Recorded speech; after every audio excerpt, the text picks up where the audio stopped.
Assalamualaikum warahmatullahi wabarakatuh. Perkenalkan, nama saya Mila Saluni. Saya dari kelas 5 APGSD dengan NIM 151421012. Baik, pada kesempatan kali ini saya akan membuat video pembelajaran untuk memenuhi tugas mata kuliah Media dan Sumber Belajar yang diampu oleh Bapak Dr. Rustam Husain, SAG MPD, dengan judul materi Mengenal Media Pembelajaran. Media merupakan bagian yang tidak terpisahkan dalam teknologi pembelajaran. Dalam menerapkan teknologi pembelajaran, guru harus menggunakan media agar dapat menyampaikan pesan berupa konsep atau konten pembelajaran, sehingga siswa dapat menerimanya dengan baik. Teknologi pembelajaran tidak akan bisa mencapai tujuan pembelajaran dengan baik tanpa adanya media yang dipilih dan digunakan. Media pembelajaran tidak terbatas pada apa yang digunakan pengajar di dalam kelas, tapi pada prinsipnya meliputi segala sesuatu yang ada di lingkungan kelas serta didik di mana mereka berinteraksi dengan membantu proses pembelajaran. Segala menambahkan dengan mengenal media pembelajaran dan memahami cara-cara penggunaannya akan sangat membantu tugas para guru dalam meningkatkan keefektivitas proses pembelajaran. Perkembangan media pembelajaran dalam ruang kelas memiliki sejarah yang perlu untuk diketahui oleh pembaca. Sejarah media pembelajaran tidak lepas dari perkembangan teknologi dan informasi sesuai dengan masanya. Perlu kita ingatkan kembali suatu teori tentang pengalaman belajar dalam konteks media pembelajaran yang dikenal dengan istilah kerucut pengalaman yang disampaikan Edgar Dale. Kerucut pengalaman ini mengklasifikasikan pengalaman belajar menggunakan media ke dalam 11 tingkatan.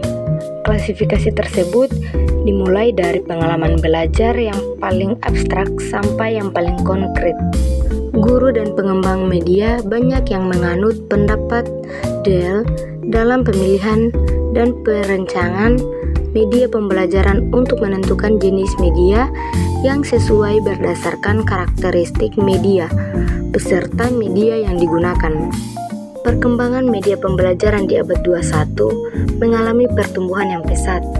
Salah satu upaya menginternalisasikan tuntutan abad 21 ialah penggunaan internet, komputer and teknologi atau ICT dalam proses pembelajaran, sebagaimana ICT dapat membantu guru dalam mendesain pembelajaran berbasis online. Zaman sekarang semua serba alat, berupa teknologi, salah satunya di bidang pendidikan. Untuk itu, guru harus memahami teknologi maupun cara pengaplikasiannya. Apalagi saat ini siswa sekolah dasar saja sudah mampu mengaplikasikan Android, laptop, dan komputer. Pada masa lalu, guru bisa dibilang hanya membutuhkan suara, papan tulis, spidol, kapur tulis untuk menyampaikan suatu materi pembelajaran. Sedangkan di masa teknologi, guru harus mencari cara bagaimana menyampaikan materi pembelajaran walaupun diskusi dengan menggunakan teknologi.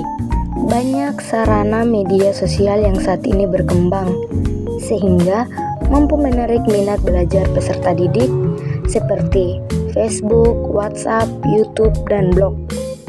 Secara etimologi, media berasal dari bahasa Latin yang artinya alat, sedangkan secara terminologi ialah menyajikan suatu informasi ilmiah yang dapat membuat seseorang paham dengan mudah. Adapun pernyataan Hamalik bahwa media pembelajaran digunakan dalam rangka komunikasi dalam pembelajaran antara guru dan peserta didik. Media pembelajaran bisa dikatakan sebagai alat bantu mengajar baik di dalam kelas atau indoor maupun di luar kelas atau outdoor. Berdasarkan paparan, dapat disimpulkan bahwa media pembelajaran tematik SDMI merupakan salah satu komponen komunikasi yang sangat penting dalam penyampaian suatu materi pembelajaran yang disampaikan komunikator atau guru pada komunikan atau siswa untuk dapat memberikan rangsangan yang sama, mempersamakan pengalaman, dan menimbulkan persepsi yang sama dalam kegiatan belajar mengajar untuk mencapai tujuan pembelajaran. Selain itu, media pembelajaran juga sebagai serangkaian proses aktivitas belajar, yang mana peserta didik dapat aktif dalam mempelajari materi pembelajaran tematik yang disampaikan oleh guru sehingga dapat dimengerti dengan mudah. Manfaat media pembelajaran adalah penyampaian materi pembelajaran dapat diseragamkan. Dengan bantuan media pembelajaran, penafsiran yang berada di antara guru dapat dihindari dan dapat mengurangi terjadinya kesenjangan informasi di antara siswa dimanapun berada. Yang kedua, pembelajaran menjadi lebih jelas dan menarik. Media dapat menampilkan informasi melalui suara, gambar, gerakan, dan warna. Yang ketiga, proses pembelajaran menjadi lebih efektif. Dengan media akan terjadinya komunikasi dua arah secara aktif, sedangkan tanpa media guru cenderung bicara satu arah. Yang keempat, efisiensi dalam waktu dan tenaga. Dengan media, tujuan belajar akan lebih mudah tercapai secara maksimal dengan waktu dan tenaga seminimal mungkin. Yang kelima, meningkatkan kualitas hasil belajar siswa. Media pembelajaran dapat membantu siswa menyerap materi belajar lebih mendalam dan utuh. Bila dengan mendengar informasi verbal dari guru saja, siswa kurang memahami pembelajaran. Tapi jika diperkaya dengan kegiatan melihat, menyentuh, merasakan, dan mengalami sendiri melalui media, pemahaman siswa akan lebih baik. Media memungkinkan proses belajar dapat dilakukan di mana saja dan kapan saja. Media pembelajaran dapat dirangsang sedemikian rupa sehingga siswa dapat melakukan kegiatan belajar dengan lebih leluasa dimanapun dan kapanpun tanpa tergantung seorang guru. Perlu kita sadari, waktu belajar di sekolah sangat terbatas dan waktu terbanyak justru di luar lingkungan sekolah. Yang ketujuh, media dapat menumbuhkan sikap positif siswa terhadap materi dan proses belajar. Proses pembelajaran menjadi lebih menarik sehingga mendorong siswa untuk mencintai ilmu pengetahuan dan gemar mencari sendiri sumber-sumber ilmu pengetahuan. Yang kedelapan, mengubah peran guru ke arah yang lebih positif dan produktif. Guru dapat berbagi peran dengan media sehingga banyak memiliki waktu untuk memberi perhatian pada aspek-aspek edukatif lainnya, seperti membantu kesulitan belajar siswa, membentukkan kepribadian, motivasi belajar, dan lain-lain. Peranan media yang semakin meningkat sering menimbulkan kekhawatiran pada guru. Namun sebenarnya hal itu tidak perlu terjadi. Masih banyak tugas guru yang lain seperti memberikan perhatian dan bimbingan secara individual kepada siswa yang selama ini kurang mendapat perhatian. Kondisi ini akan terus terjadi selama guru menganggap dirinya merupakan sumber belajar satu-satunya bagi siswa. Jika guru memanfaatkan sebagai media pembelajaran secara baik, guru dapat membagi peran dengan media.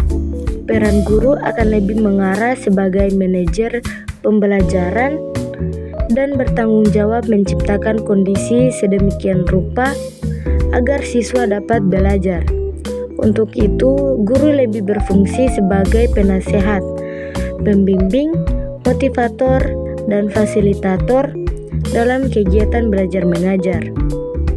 Oleh karena itu, kriteria pemilihan media yang efektif dan efisien serta menyenangkan tentu menjadi dambaan dan kebutuhan untuk pembelajaran. Untuk mendapatkan media tersebut, diperlukan beberapa prinsip yang perlu diperhatikan, di antaranya dalam pemilihan media sehingga dapat digunakan dalam semua situasi, semua karakteristik siswa, dan semua mata pelajaran. Namun, media sifatnya kondisional dan kontekstual sesuai serta media pembelajaran dapat mengatasi keterbatasan pengalaman yang dimiliki para siswa yang disajikan dalam melampaui batas ruang kelas. Baik, mungkin itu saja yang dapat saya sampaikan. Lebih dan kurangnya saya mohon maaf. Wabillahi taufiq wal hidayah. Wassalamualaikum warahmatullahi wabarakatuh.